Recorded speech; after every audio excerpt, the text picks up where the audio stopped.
Aujourd'hui, je vais vous expliquer comment j'ai hacké mon collège. Donc quand t'es au collège en 3ème, y a le truc qui sert à rien mais qui te fout quand même la pression. La SSR? Bah non connard, je parle pas de la SSR mais du brevet. Parce que personnellement, j'ai jamais vu un mec de toute ma vie rater la SSR. Enfin bref, à l'école, j'étais pas un mec nul, ni un mec fort. Je suis plus ce mec moyen. Genre y a aucun domaine où j'excelle, à part le sport. Donc ma moyenne se situait entre 9 et 12. Et je me souviens qu'à ce trimestre-là, ma moyenne se rapprochait plus du 9 que du 12. Et quand t'as des parents rebeux et que t'as pas au-dessus de 15, t'es un raté. Bah ouais, si ta mère ne peut pas se vanter auprès de ses copines, c'est pas drôle. Donc je m'étais déjà envisagé à me manger mon meilleur date au smash dans la gueule. Bah ouais, il avait mangé plus qu'un cheveu d'All Might. Ouais mais t'as vu toi aussi, je suis là, je fais des blagues, et après tu penses que mon daron il a sucé All Might. Essaye de bien comprendre mes blagues s'il te plaît. Donc à un moment, t'as une surveillante qui va sur son ordinateur et qui veut nous spoil nos notes d'anglais. Sale pute. T'es une pute, et ta mère était une pute, et sa mère était une pute, et ton père qui faisait le tapin sur les aires d'autoroute, c'était aussi une pute. Ma prof d'anglais, qui ressemblait à 2 gouttes d'eau à Bruno Mars d'ailleurs. Et là vient mon tour, et je vois j'ai eu 7. C'est honteux. Donc je me suis mangé la session van de ma vie. Et à un moment, la conne du village, elle sort et elle laisse les identifiants. Et du coup, comme ça, tout le monde peut le voir. Et là, dans ma tête, ça fait comme Bruno Mars. Treasure. J'en ai rien à foutre. Donc je décide de prendre le mot de passe.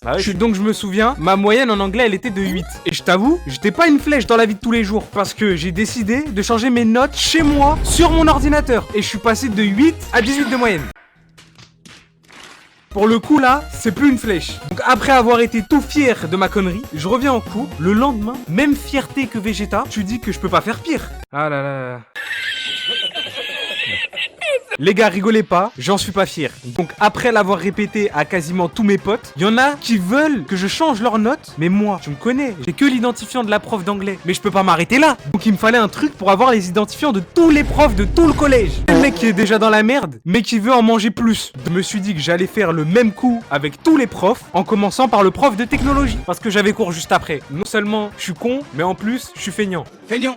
Et tu fais quoi dans la vie sinon? Rien, je promène. Donc en fait en technologie dans mon collège j'avais 2 salles. Une salle où il y avait les intellos et les suceurs de profs, bref les blancs. Et l'autre salle, le plus loin possible du prof, où il y avait les fouteurs de merde, bref les noirs et les arabes. Donc mon plan était simple. Pour une fois je me mets dans la salle des suceurs et intellos, pour qu'ensuite, au moment où le prof allait voir le zoo, moi j'allais sur son ordinateur pour prendre ses identifiants. Donc il part aller voir pourquoi Jason veut pas rendre le téléphone à Melissa. Mais Jason, ouais, je rends mon téléphone, tu veux que... Jason, il veut que... Et là, je prends les identifiants, mais au moment où il revient, j'ai les identifiants, mais je suis devant son ordinateur. Je fais l'élève qui voulait juste voir ce que faisaient les autres élèves sur leur ordinateur. Et bluff le plus nul de toute ma life. Et au moment de rentrer les identifiants dans mon ordinateur quand je suis rentré chez moi, je vois quoi? Un trésor qui accélère mon travail à la vitesse de la lumière.